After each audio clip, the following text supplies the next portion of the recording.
Jésus, Jésus en moi, Jésus en toi. Jésus en nous deux. Bonne journée, bon dimanche. Noël dans une semaine. Oh là, yes. Jour de joie, jour d'amour, jour de pardon, s'il en est. Parce que l'amour qui ne pardonne pas, c'est pas de l'amour.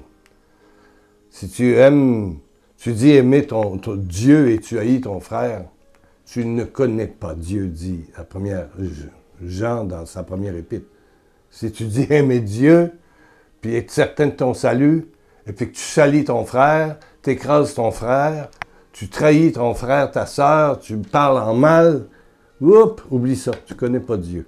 Connaître Dieu, c'est aimer, c'est devenir l'amour, c'est devenir amour. Et l'amour, ça s'appelle aussi la miséricorde. Comme Dieu nous a pardonné, pardonnons-nous les uns les autres. Il dit de nous aimer, mais transforme ça par pardon. Par pardon. Voilà, par pardon. Jésus, le Père te remplit, je dirais, le vase de ton cœur d'amour, puis de plénitude, de paix, de joie, de chaleur, de compréhension. Mais si en quelque part tu gardes contre quelqu'un, une seule personne, ton frère parce qu'à cause de, puis parce qu'il a fait des affaires, puis il a parlé contre toi. Si tu ne pries pas pour lui, c'est sûr que ce n'est pas un ami à qui tu vas te confier. Mais ce que Dieu te demande, c'est de ne pas répondre par le mal au mal qu'il t'envoie. Réponds au mal par le bien, par la prière. Pardonner, c'est donner un moment de prière pour ton frère qui parle en mal de toi. C'est ça.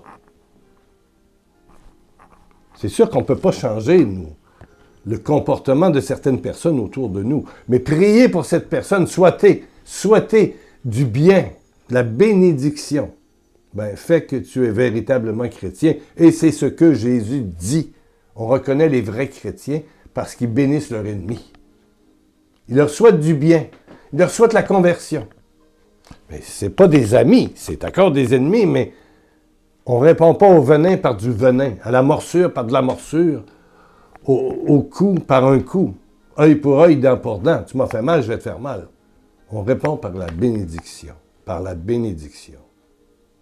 et non pas par... Aujourd'hui, dans l'Évangile d'aujourd'hui, c'est Matthieu qui nous parle de ce qui s'est passé avec Marie. Il y a Luc qui en parle. Il y a Matthieu aussi. Matthieu.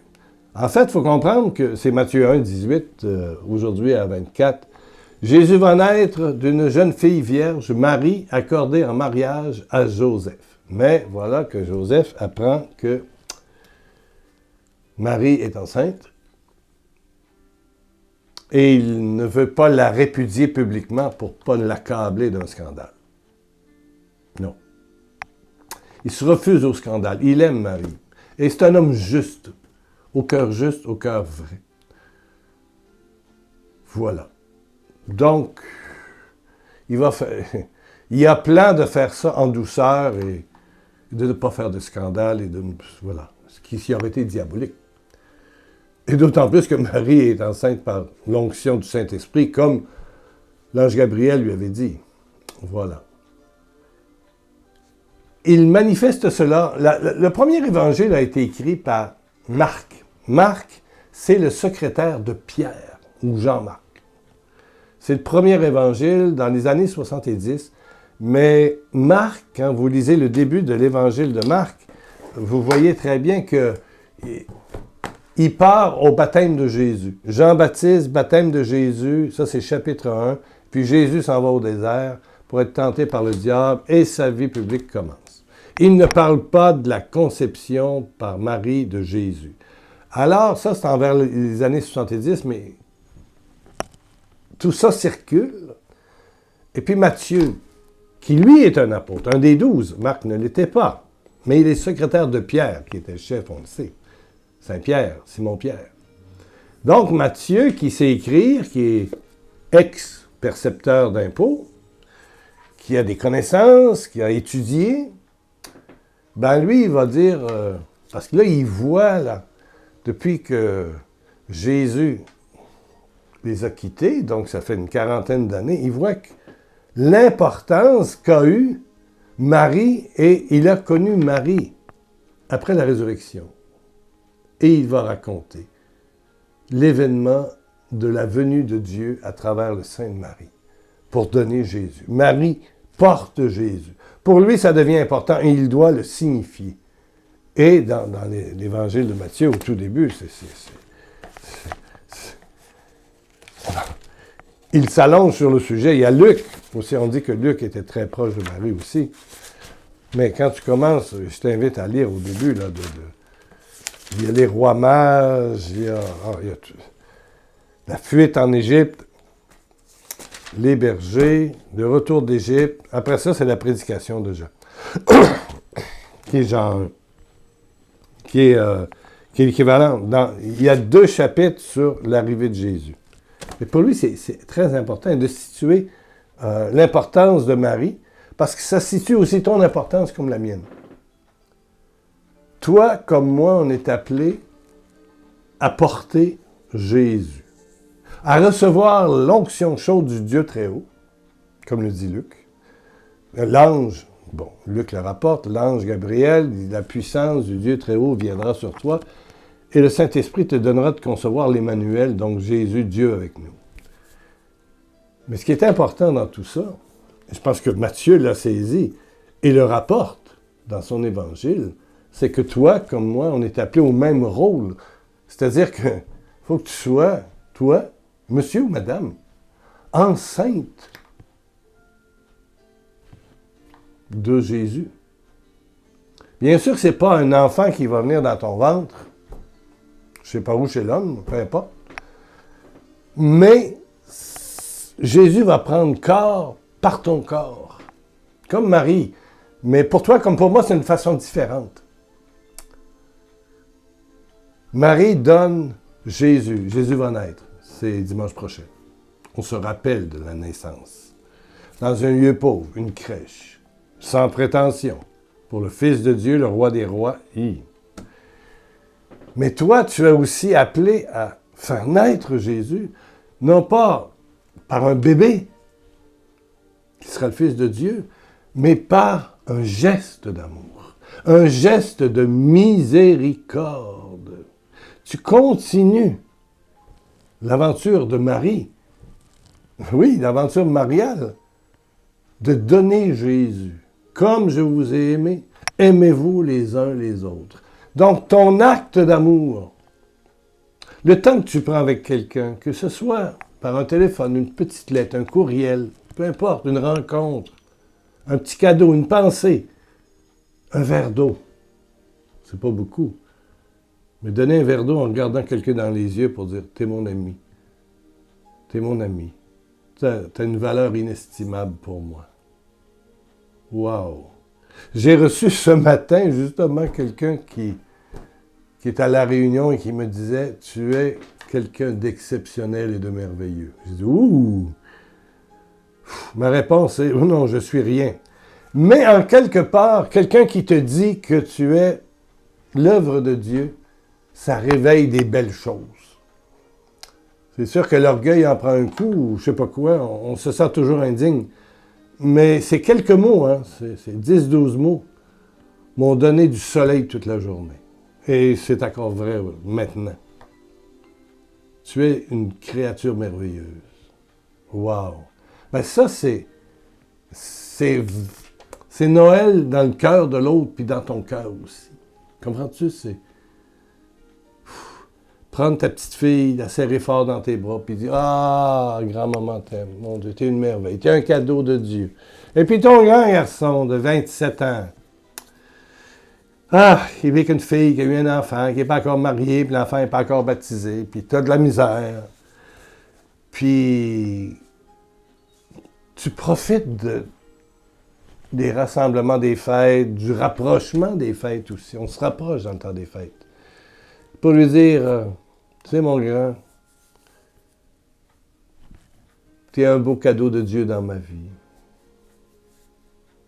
Il peut te répondre, je t'amène bien des troubles et bien des larmes, maman.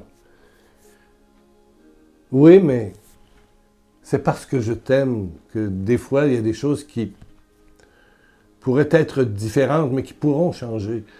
Toi, comme personne, mon garçon, t'es un cadeau de Dieu. T'es un être magnifique. On se fait pas dire ça 3 fois. Hein? Tu es une personne magnifique.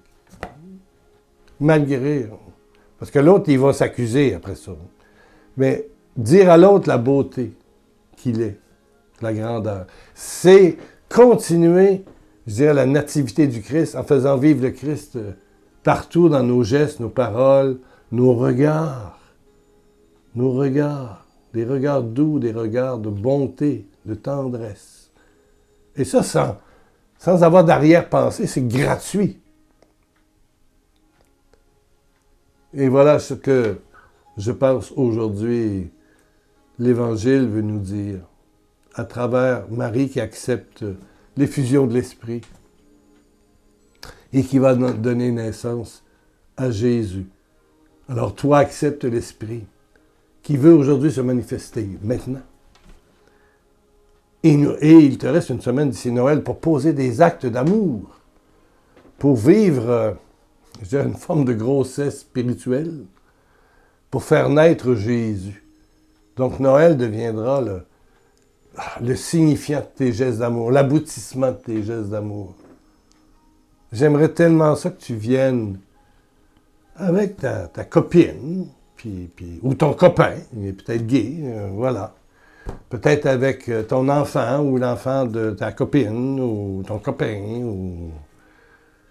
Viens juste, j'ai le goût de te voir, Voilà. Il faut peut-être répondre non, mais dis-toi que ça va travailler, surtout le jour de Noël. S'il dit non, il va savoir que quelque part tu l'attends et quelque part tu l'aimes. Tu fais œuvre de bénédiction, de nativité. Tu fais un acte d'évangélisation. Et les anges travaillent.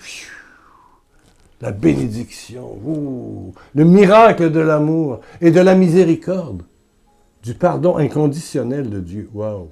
Parce que toi, tu pardonnes. Là. Tu vois la personne, la faute, c'est autre chose. Il y a la personne et puis la faute. Il y a le voleur, qui est peut-être ton enfant a volé, puis il y a le vol. Le vol est répréhensible, mais le voleur, là, comme tel, c'est ton enfant. Tu n'es pas d'accord avec le vol, mais tu aimes ton enfant. Puis tu sers ton enfant, même s'il est voleur, vendeur de drogue, même s'il est délinquant, même s'il vit en concubinage, même si... C'est ton enfant. C'est ton enfant. Et reconnaître en lui, en elle, ta fille, ta petite fille, ton enfant. Et toi, ta mère, peu importe ce qu'elle a fait, reconnaître ta maman. Au-delà de tout ce qui s'est passé, de tout ce qu'il y a eu d'histoire, ton père et ta mère et ton père, voilà. Se retrouver dans l'essentiel, se retrouver tous ensemble dans la crèche de Bethléem. Amen, amen, amen. Alléluia, alléluia. J'ai visité Bethléem plusieurs fois. Il y a la grande église de la Nativité. Il y a un autre endroit où ils disent que Jésus est né, puis il y en a un autre, il y en a 3. Wow. Où c'est? Wow, je ne sais pas, je pense que personne ne le sait. Mais il y en a un des 3 où on est devant un champ. On s'imagine que c'est là qu'il y avait la bergerie. Et puis je me souviens de m'être assis et d'avoir regardé les champs.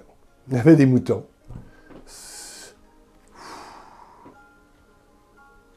Je sentais la chaleur qui était là, présente pour Joseph, Marie, les bergers, les mages, après. Il y a quelque chose de glorieux, de divin, de céleste. C'est pas la cathédrale qui est très belle, hein, qui a été refaite d'ailleurs, ou l'autre endroit où il est supposé avoir une étable, c'est plus simple. Bon, je ne sais pas qui a bâti ça.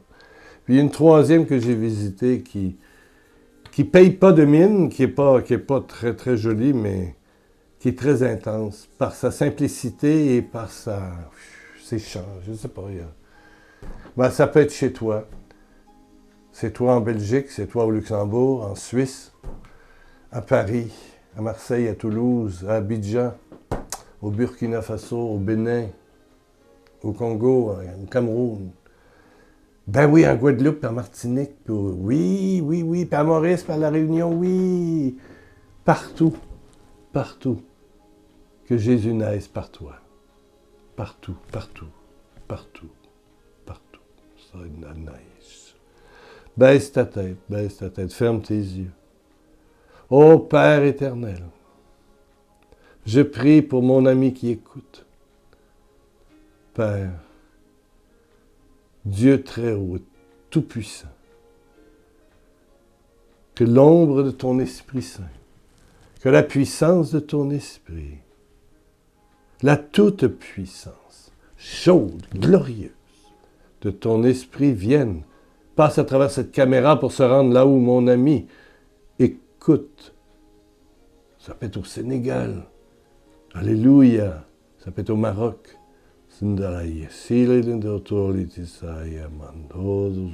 Quelqu'un de Pékin qui est là, un Français, qui écoute. À Genève, en Polynésie.